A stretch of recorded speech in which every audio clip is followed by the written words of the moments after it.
Beryl Atherton was a native of Stafford, Connecticut, but spent most of her youth in Springfield, Massachusetts.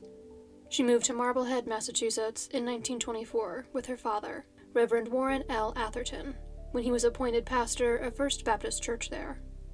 They lived in a house on Waldron Street. Reverend Atherton retired in 1931 due to health problems and passed away in October of 1937 at the age of 71. Beryl discovered his body in a chair in their living room after she came home from work.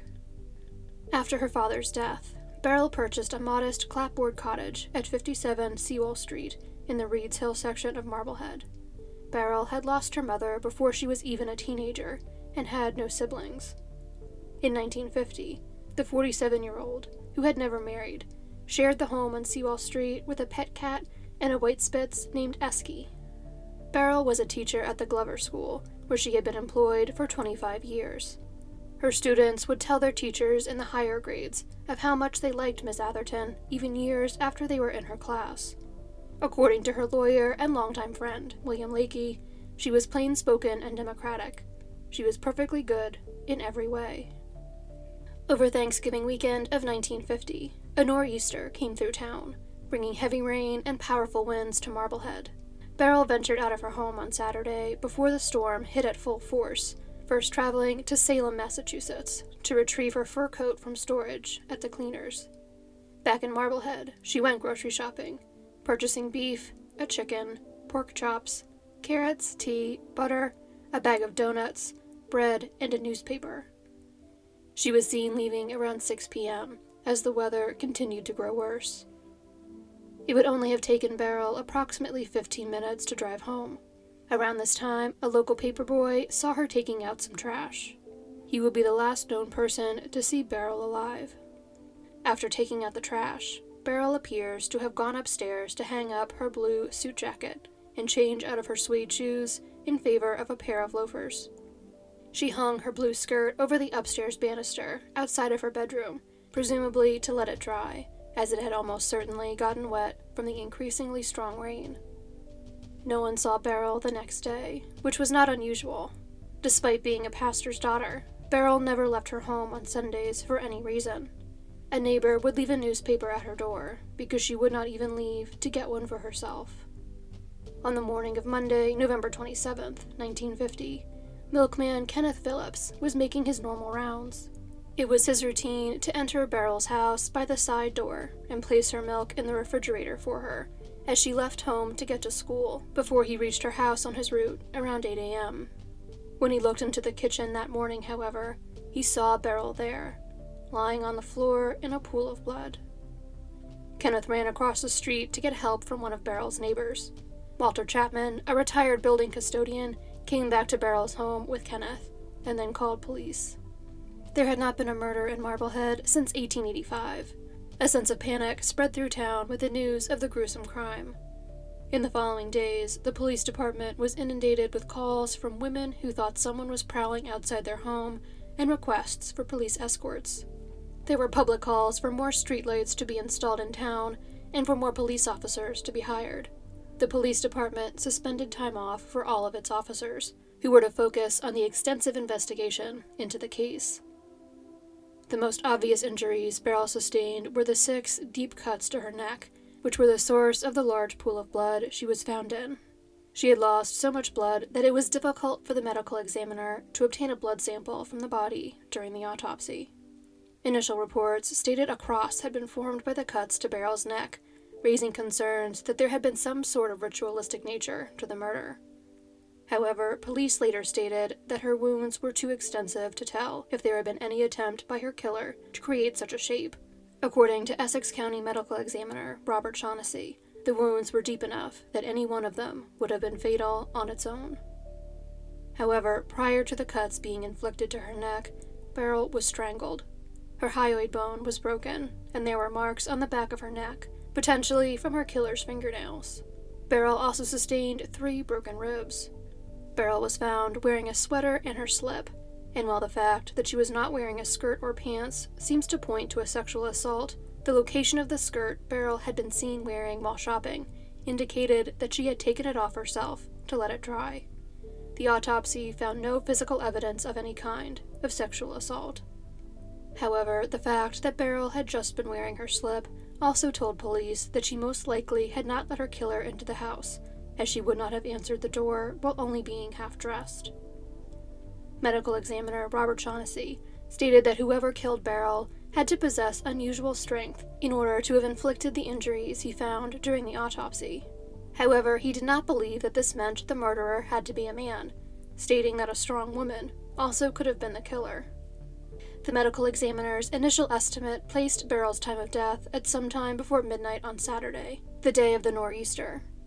This would seem like a logical time, as the gusting wind would have covered up the sounds of Beryl screaming or Esky barking at an intruder, and the killer could have escaped without being seen, both because it was dark and because no one wanted to be outside in the storm.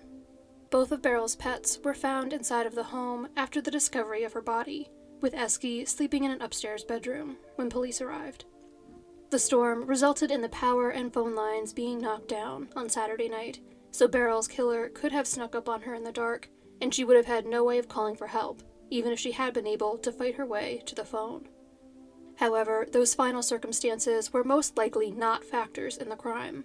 After further examination of Beryl's body, the medical examiner refined his estimate for Beryl's time of death to be around 7 p.m., which was also more consistent with other evidence at the scene. When police arrived on the scene, the chicken and the pork chops Beryl had purchased on Saturday evening were in the refrigerator, but all of the other groceries she had purchased, including the perishable ones, were still left inside the brown paper grocery bag. It was raining enough by 6 p.m. that it is plausible that her skirt was damp enough that Beryl could have felt the need to take it off midway through putting away her groceries, before taking the time to finish putting away the rest of her perishables.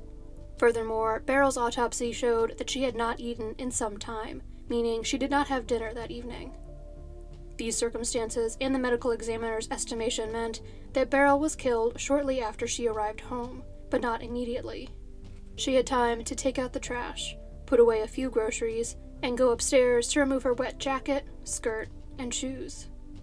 The killer could have entered the house while she was out running her errands and waited for her, or could have entered the home after she went upstairs and attacked her immediately.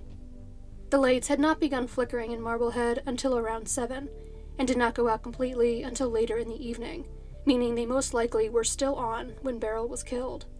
However, there was evidence that the killer had cleaned up following the murder. A damp rag was found in the kitchen sink, and there was no blood on the refrigerator or cabinets, and police found no fingerprints. By the time the killer left the house after cleaning up, the power may have been out, making it easier for them to escape unnoticed, as there would have been no light from streetlights or coming from neighboring homes. Beryl's glasses and her pearl choker, broken presumably during the attack on her, were found on the floor near her kitchen sink. It appeared her killer had grabbed Beryl while she was near the sink, spun her around, and threw her to the ground. Beryl's physical condition would not have allowed her to put up much of a fight against her killer.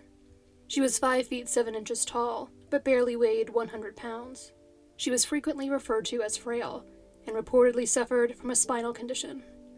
A broken knife was found in the kitchen, with 3 of its pieces on the floor, and its handle, with a small piece of the blade still attached to it, was found in a drawer. There was no blood on any of the pieces, but they were all still sent to the lab for examination. The knife was ultimately found to not be the murder weapon. The police thought of several ways for the concerned citizens of Marblehead to help with their investigation. They asked medical professionals to report any patients who presented with cuts, as Beryl's killer may have injured themselves during the murder. Dry cleaners were asked to turn over any garments brought to them with stains on them that could be blood. Several garments were turned over to police, but the suspicious stains turned out to be from wax and not blood. Several days' worth of trash that had been collected to be sent to the dump was sifted through looking for clues. Again, some items with suspicious stains were found, but none of the stains were from blood. Police interviewed over 100 people about the case in just the first few days of the investigation. In addition to standard interviews with Beryl's neighbors and co-workers, police also spoke with neighborhood troublemakers reported to them by Beryl's neighbors, former mental patients, troubled teenagers, and individuals with criminal backgrounds. None of them could be tied to the crime. Despite the massive investigation, police could not find strong enough evidence to make an arrest or elicit a confession, so they had to investigate potential motives for the murder to try to identify their suspect. They looked into the possibility that there was a financial motive for the murder. Beryl only received a modest salary as a teacher, but was more financially secure than her income alone would indicate. Beryl owned her home outright, and while she had only received a small inheritance after her father's death, the funds had reportedly been invested very well, and she earned an income from her stocks.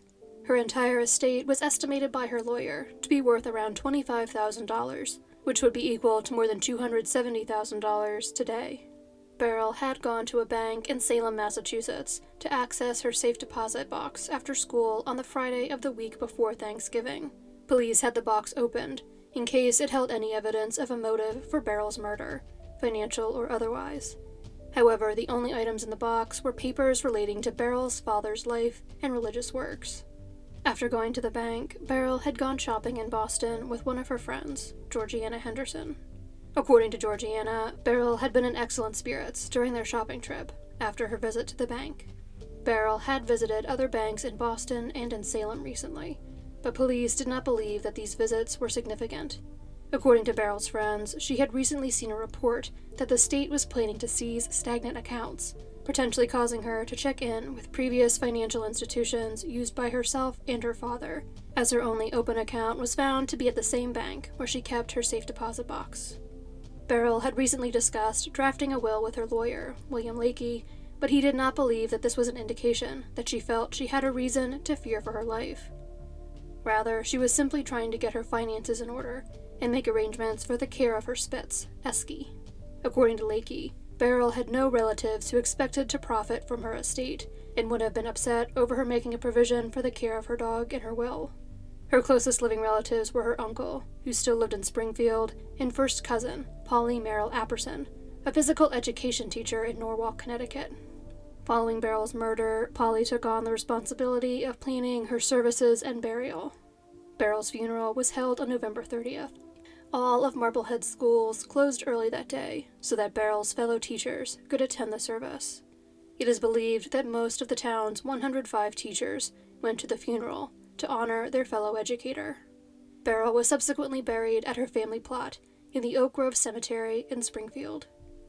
There was one aspect of Beryl's financial situation that remains shrouded in mystery, and therefore could in theory have something to do with her murder. Beryl maintained detailed financial records. Police found that for more than 2 years, Beryl had written weekly checks to the same individual. The amounts of the checks ranged from $7 to $10, or the equivalent of $75 and $108 today. Beryl's check stubs noted only the amount of each check and the first name of the payee. However, the name was one that could be used by either a man or a woman. The canceled checks for these payments were not found with Beryl's other canceled checks returned to her by her bank, so police could find no other evidence about who Beryl was writing the checks to or why. Beryl had stopped writing these checks at the beginning of November of 1950, just weeks prior to her murder. The cessation of these payments could be a potential motive for the person who had been receiving them to kill Beryl. Police also considered the possibility that Beryl could have been killed by a burglar who had broken into her home. Both the front and side doors to the home were found unlocked. The side door being unsecured could be explained by the fact that its latch was broken, but police believed the fact that the front door was unlocked as well pointed to burglary as a motive in the crime, as a burglar would have made sure both the doors were unlocked before beginning to rob the home, so as to have 2 ways to quickly escape should someone else come into the house and discover them. However, Beryl's silver collection, on display in a cabinet and valued at thousands of dollars, was left untouched, and police could not identify any items or money missing from the home, meaning that she was most likely not killed by a run-of-the-mill burglar. Police did find a bloodstain on a pillow upstairs, and indications that someone had been looking for something. Someone may have come into the house that night to take something, but it was not necessarily for monetary gain. If they found what they were looking for and took it with them, it appears to have been an item that was valuable to them specifically.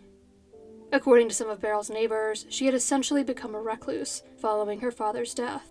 However, it soon became clear that they had assumed Beryl had no life outside of teaching because they knew nothing about her life outside of teaching.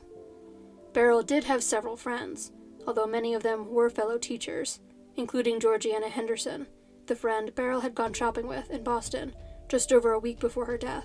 Beryl regularly went out to dinner with another female friend and was close enough with another to have been invited to her home for Thanksgiving dinner, just days before her death. In addition to her active social life with her friends, Beryl was also found to have an active dating life. Beryl had never married, but according to her lawyer, William Lakey, she had fallen in love with a businessman several years before her murder. Just prior to the announcement of the couple's engagement, however, he met a woman from Maine he found more attractive. Beryl was of course heartbroken at the end of the relationship, but her spirits improved after a few months. Beryl's former fiancé was investigated, but had an alibi for the time of the murder. During the course of their investigation, police had broadcast Beryl's picture and details about her murder across New England on television. According to newspaper reports at the time, this was the first time television had been used by the police to ask the public for information about a crime. Police were flooded with calls after the television broadcast, and while almost all of them did not provide any useful information, one of them did open up a major avenue of inquiry. After seeing the broadcast, an accountant from the nearby town of Lynn contacted police. He informed them that Beryl had a very active social life in his town, spending a great deal of time in nightclubs there. According to the accountant, he had seen Beryl off and on from 1946 until 1949. They had not been in a relationship or had strong feelings for each other. He was also able to provide the names of 2 other men Beryl had casually spent time with. Each of the men reported having a similar relationship with Beryl, enjoying going out on a date with her every now and then, but not being emotionally invested in their relationship. None of the 3 men were married, and there were no other factors police could find that would make Beryl's association with them anything but innocent. All 3 men were investigated, but police eventually determined that they were not involved with Beryl's murder. However, while these 3 men were not believed to be Beryl's killer, it remains possible that some other man Beryl was casually seeing was. While police identified potential motives in Beryl's murder, they all remain just theories. The exact motive for the crime has never been identified, as its perpetrator remains unidentified as well. The case has remained a topic of interest for many in Marblehead, but this interest so far has not brought resolution to the case. While the case consumed the town of Marblehead in 1950, and its police department carried out a thorough and in many ways innovative investigation, Beryl Atherton's murder remains unsolved.